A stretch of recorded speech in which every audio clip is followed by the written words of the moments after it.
Well, that didn't last long, did it?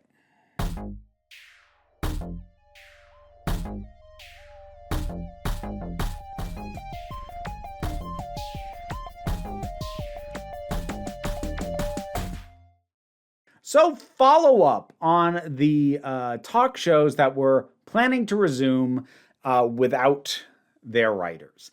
All of this kicked off a week ago when not when I talked about it, but that was the time when I talked about it. I don't want to imply that my talking about it kicked it off, but talking about Drew Barrymore coming back and saying that she was going to restart her talk show without her writers because, as I clarified at the time, talk shows such as hers, because she is not a journalist, are under WGA, Writers Guild of America, contracts for the writers that work on that show, which means it is a struck show. It is meant to not be getting made. But she felt that it could be made without input from writers and was intending to move forward and do so. And multiple other shows followed suit. The Jennifer Hudson Show, The Talk, Bill Maher, and they have all now reversed course. I'm going to get a little bit deeper into the weeds on this, but before I do, let me make this point emphatically. This is good. This is a good outcome. It's good for the strike. It's good for everybody involved. Honestly, and I mean that too for the people who had to reverse course. They were making a big mistake, not only for the sake of other people and their fellow union members, but honestly, I think for themselves and their own careers. I think they were all making huge mistakes. So this is now going the way that it should have been going the whole time, which is these shows are on hold pending the end of the strike. Good. This is good. We are going to dig into some more specifics where things get a little bit more mixed. So, as I said, this all kicked off initially with Drew Barrymore. She's one of two figures in this that I'm going to be talking the most about. And she's probably the one who has been talked about in general the most. And I think that largely has to do with the fact that she's the one who has put herself forward the most. As she said herself when she made her initial announcements, I own this choice.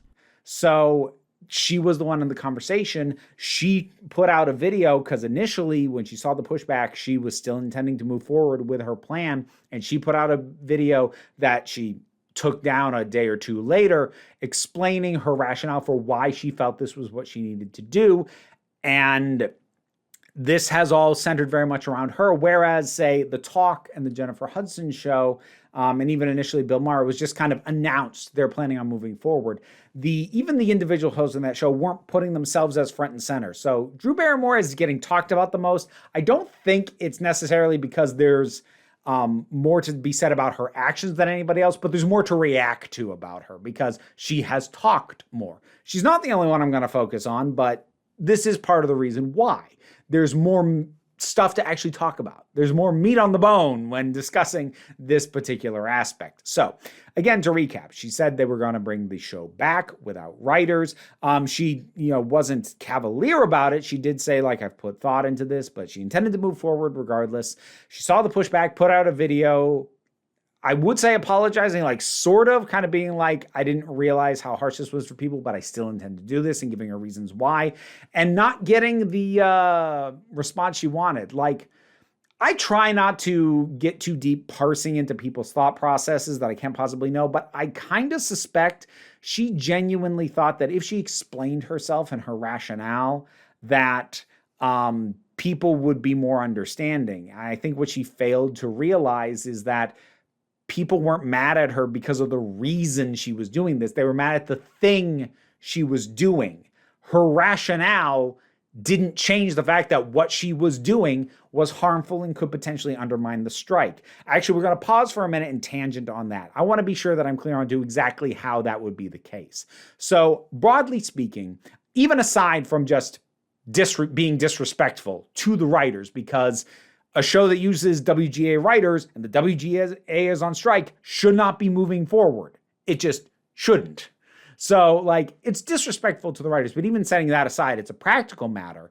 It risks prolonging the strike because she and the other talk shows that followed in her wake were going to be producing new content, which is more new stuff for networks and studios to be able to put out there when other stuff is no longer being produced. It gives them more, basically, if you were to treat content like money, it puts more into their war chest. They have more funds, more resources to try and wait out the strike. That's why it is important for new content to not be made as much as is possible. With Drew Barrymore and Jennifer Hudson and The Talk and Bill Maher, they were actually going in violation of the strike, because whether you have hired actual writers and anyone's holding that title, somebody's doing writing.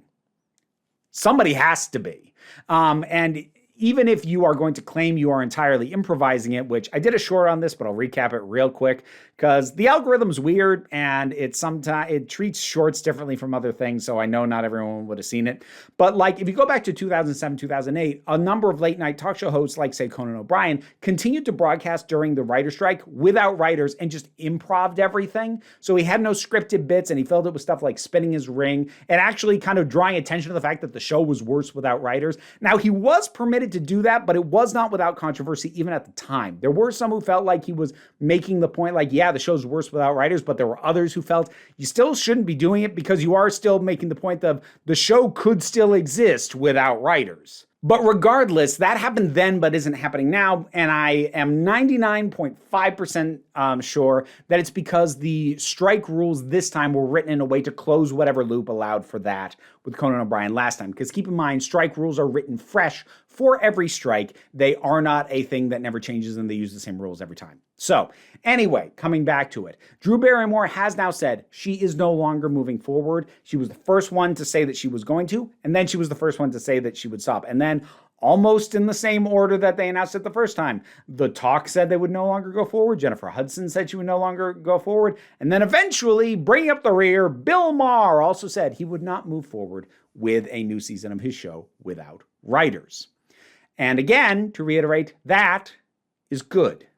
It's good for the strike. The strike is good for the workers. The strike is good for the industry. The strike is bad only for higher-up studio execs who refuse to take a hit to their own massively bloated paychecks. And I will not ever fight for them.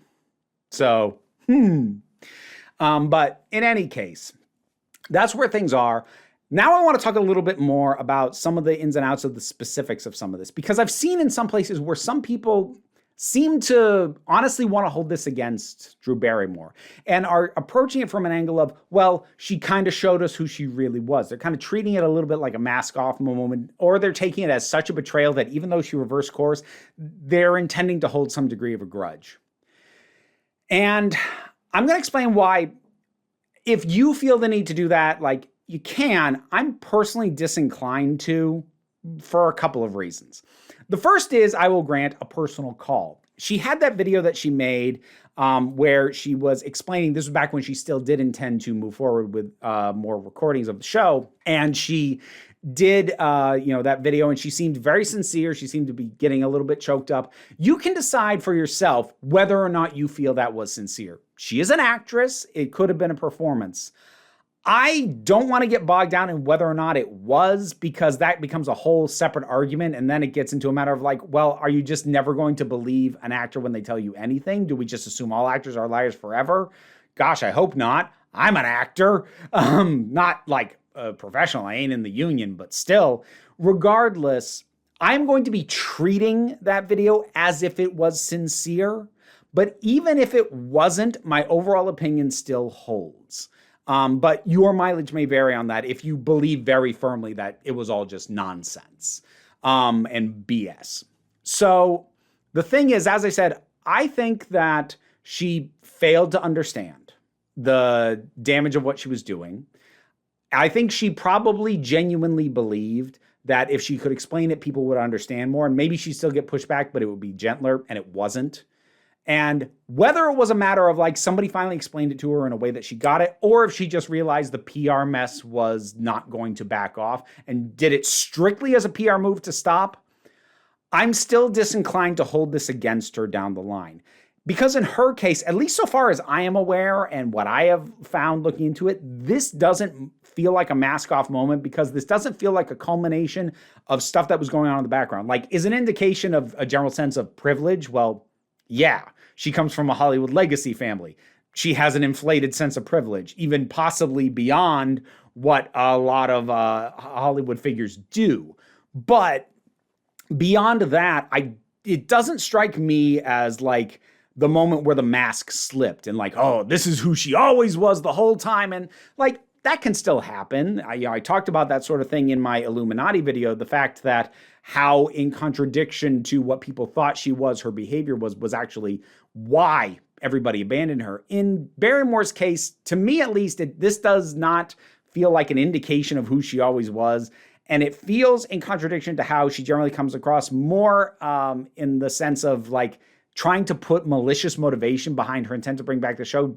To me, doesn't track. Now, again, I don't know her personally. So that is me potentially drinking the Kool-Aid a little bit on her nice person public image. So again, you can decide how much you're willing to buy in on that. But beyond that, I'm generally disinclined to hold a single mistake against someone in perpetuity. Now, a couple of asterisks on that. The first asterisk being depending on what the mistake is. As I kind of said in a video not too long ago, there are some things, I think we can all agree, there are some things that if somebody does that, no more benefit of the doubt. Now, what my list of things that qualify for that and what your list of things that qualify for that may differ, but there are some things. So that's the first asterisk. The second asterisk that I am going to put on that is that I'm disinclined to hold a single mistake against somebody if it does not fit into a bigger pattern. So I guess less of an asterisk and more of an underlining of the single, because there are lots of people who will prop up problematic media figures and go like, well, look, they just did this one thing wrong. And you're like, no, this was like the 10th or 12th thing. And again, at least to my understanding, what I have seen from Drew Barrymore, this doesn't feel like the latest iteration of something that she has been doing or has appeared to be for a while. At least it doesn't appear to my eyes. Now, if we get more things either said or done by her down the line where this is put into a context where I'm like, oh, that was the start of a pattern, I reserve the right to revise this, my personal opinion on her. But again, it won't just be one thing at that point, will it? Now, I do still understand the instinct to hold these things against someone, to be like, well, no, they tipped their hand and we should hold them accountable indefinitely. I do, to a certain extent, while I don't agree with it, get that instinct, because there are times when I do apply it. I just don't do it to people, I do it to companies. Because once a company tips their hand to what they want to do and what they want to be able to get away with and reveal to you what they would do if they thought it was feasible to get away with, you should always remember that and always hold it against them, especially for as long as the same people are running the corporation. So some examples of that, Patreon. I'm going to bite the hand that feeds me a little bit here. A couple years ago, they were going to change the method by which I think it was tax was calculated, because right now the burden for tax falls on the creators, and they were going to change it to fall onto the patrons. And that might have sounded fine, but that was going to increase the cost to patrons, and a bunch of them were just out of necessity going to have to stop supporting us because suddenly the cost of their pledge jumped. And creators told them when they announced this plan, like, don't do this. We're going to have to find other crowdfunding platforms if you do this, because we're going to lose so much support and you're changing the rules on us without consulting us. So on principle, a lot of people were mad. Now, Patreon reversed that, but I think it's always worth remembering regardless, because it still shows the kind of direction that they would like to head and the kind of moves that they are inclined to make without talking to the people who actually use their platform first. An even stronger example, a couple years ago, OnlyFans, when they said they were going to get rid of all their adult content, despite the fact that adult content is the reason anyone knows what OnlyFans is. Now, again, they did reverse course on that, but that should absolutely be remembered, because they tipped their hand to the fact that if they ever thought they could get away with it, they would drop their adult content creators like that, but they couldn't get away with it. I don't know if they thought that everyone would just pivot to safe to work stuff or safe for work or whatever, but they can't get away with that. But knowing that they want to should never be forgotten. And I'll do one more example, because this is an ongoing one. Unity. This is a video game engine that developers use to create video games. And it's been used to create a ton of video games, a ton of small stuff, a ton of huge stuff, be it indie, be it AAA. multiple massive things have used Unity. And Unity recently announced an intention to put in a fee per installation of games that use its engines. That fee to be charged to the creators of the games. Now, they're already, at time of recording, in the middle of backtracking and getting wishy-washy with this, because when they initially announced it, they did not answer any of the myriad of questions that naturally come up from this, nor did they seem to be all that firm and really understood the blowback that we're going to get. So right now they're in that, well, let us clarify and revise the policy phase, and they might have fully backtracked, within another week or so. But it should always be remembered that they tried to do this, especially considering that they were intending to do it retroactively and have it apply to games that were made under the original license agreement of using the engine. They were prepared to completely change the terms even after a game was already finished and made. And that should never be forgotten. And there's lots of developers who have said, even if Unity completely changes course and doesn't do any version of this policy, we will never use this engine again because they've shown that we cannot trust them. So I absolutely understand. And seriously, I might need to do a video down the line talking about the way that services deliberately make themselves worse and screw over the consumer base in an attempt to make money because they have no way of actually maintaining their growth otherwise. I might need to delve into that bigger and deeper at some point, but I need to stop that tangent for right now. But it should always be held against corporations. But I am disinclined to hold things to that degree against an individual who may have honestly made a mistake. Companies don't make mistakes. They do a thing they think they can get away with. Whether it works or not, you can claim that, they made a mistake, but they didn't go, whoops. They knew what they were doing. Human beings, I think, need to be allowed to be a little bit more fallible, which is why I'm disinclined to be particularly harsh against Drew Barrymore, at least personally. There's less to say about The Talk and Jennifer Hudson because they weren't really saying much publicly. There is a bit, however, to be said about Bill Maher. So let's talk about Bill. First of all, even before he announced the coming back of his show, he had already shown open contempt to the very notion that writers should be able to make a living. He actually said on a podcast, you're not entitled to make a living as a writer. So he actually seems to believe that people don't deserve to make a living at their jobs. The absolute arrogance and contempt for people he considers to be beneath him and for other writers is astounding. So I already had a very low opinion of Bill Maher. I also find it very telling that he was the 4th out of 4 to announce that, we're going to start shooting again as well. And also the last one to reverse course. If I were to guess, and like I said, I try not to get too into sort of armchair psychology, trying to parse individual person's thoughts. But I bet it was starting to feel really lonely up on that hill because Drew Barrymore bailed, The Talk bailed, Jennifer Hudson bailed. Suddenly, he was the only one on that hill, and I think he realized he didn't want to die up there. So he reversed course as well. But if you're sensing a certain amount of contempt in my voice, it's not just because he was the last one to reverse course. That doesn't help. But it has to do with the statement that he made. My decision to return to work was made when it seemed nothing was happening and there was no end in sight to the strike. Now that both sides have agreed to go back to the negotiating table, I'm going to delay the return of real time for now and hope they can finally get this done. So let's talk about why I have open contempt towards Bill Maher and have no reservations about it. First of all, he has flat out admitted the reason why he was prepared to go back was because he was impatient. He didn't see an end to the strike and he was tired of waiting.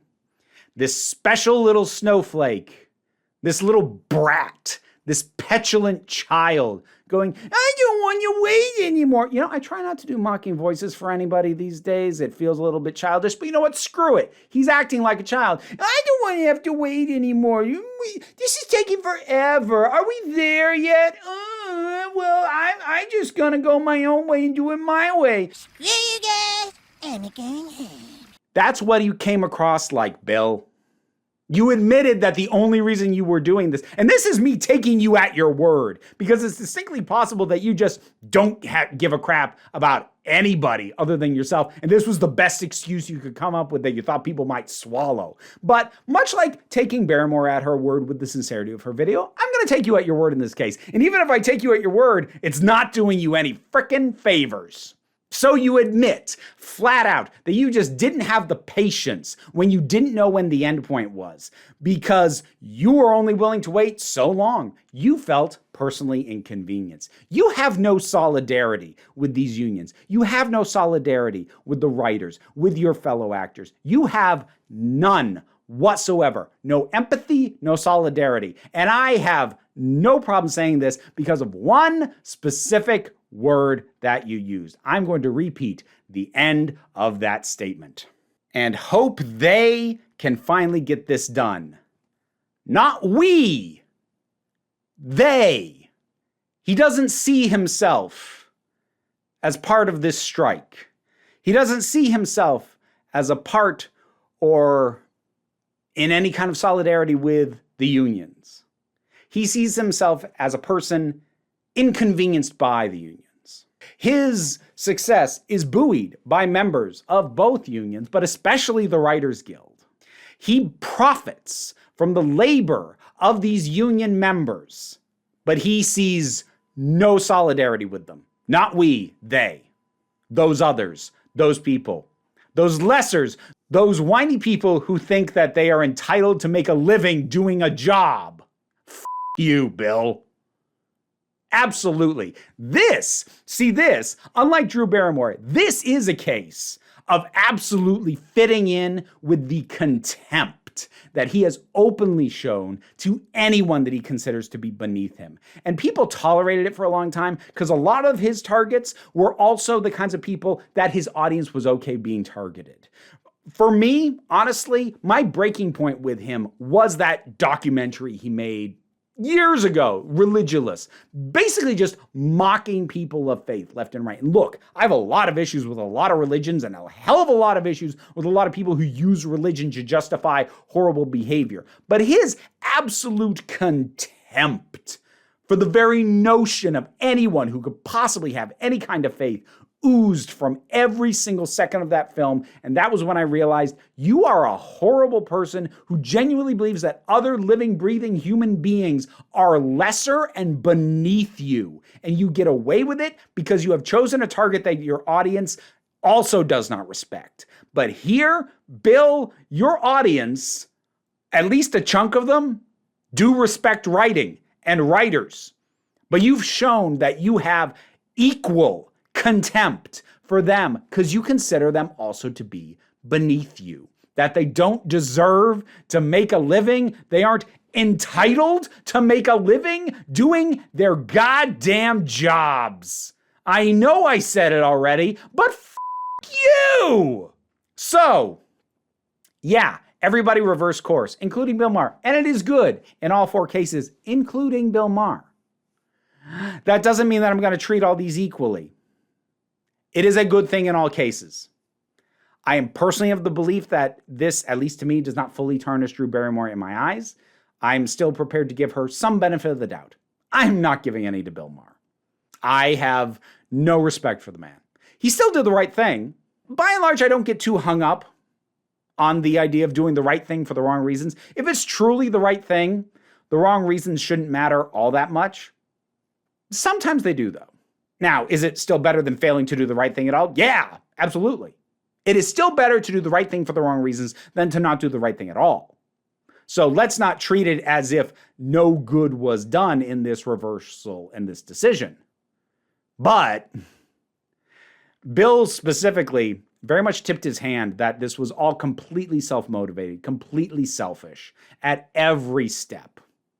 He was impatient. He wasn't willing to wait. Now he hopes that they can sort everything out. He thinks he's separate from it. He thinks he's above it. Barrymore showed a misdirection of her empathy and showed a misunderstanding of the dynamics. And that is possibly me being more generous than she deserves. I'll admit that. But I at least am willing to grant her some degree of benefit of the doubt. Not Bill. As for Jennifer Hudson and the talk, again, the actual people, Jennifer Hudson herself and the cast of The Talk, have not really said much. Oh, and before anyone asks, if you were going to go, what about The View? I'm actually finding contradictory information about The View as to whether or not it is actually a WGA production or not. I've seen something say that it's actually classified under journalism because of some of the cast members involved, or that it's somehow a joint thing, which I'm not sure if that's a thing or not. I know the WGA still considers it a struck show. At least I found sources that said it is, but The View, trying to figure out exactly what the deal with that show is. I tried. I probably could have found out if I put more time into it, but it was one of those things that, like, I don't care enough about this one specific instance to do the amount of digging I'm going to have to do to be 100% certain about what I'm talking about. So right now, The View for me is a case of, like, I really would rather you stopped, but I don't know 100% certain that it's a scab situation just because I don't know enough about the full details.